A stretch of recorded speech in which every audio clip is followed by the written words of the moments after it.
Hello hi viewers, ఎలా ఉన్నారు? మీరు చూస్తున్నది Kotaraju YouTube channel. Please do subscribe to my channel. ఇంకా పాయింట్లోకి పోతే, ఇప్పుడు మన ఏదో ఇన్స్టాగ్రామ్లో నేను పోస్ట్ ఏదో చూసా, కుక్క మాంసం కర్ణాటకకు వచ్చిందని. అది ఎక్కడి నుంచి వచ్చిందంటే రాజస్థాన్ నుంచి వచ్చిందని చెప్తున్నారు చాలా మంది. సో అది వేరే కంట్రీ, ఇక్కడ రానికి పెద్దగా టైం పట్టలేదు.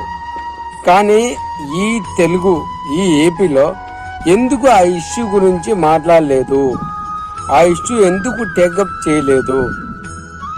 సో పక్క కంట్రీ నుంచి రాజస్థాన్కు వచ్చిన మాంసము కర్ణాటక నుంచి ఏపీకి రానికి ఎంతసేపు అండి? ఇంకా గమ్మున ఉంటే కాదు, మనం మాట్లాడాలా. ఇప్పుడు సినిమాలో కుక్కకి ఏమైనా జరిగితే బ్లూ క్రాస్ ఉంది. సో మనుషులకి ఏమైనా జరిగితే మానవత ఏదో ఉంది. ఇప్పుడు ఏమైనాయి?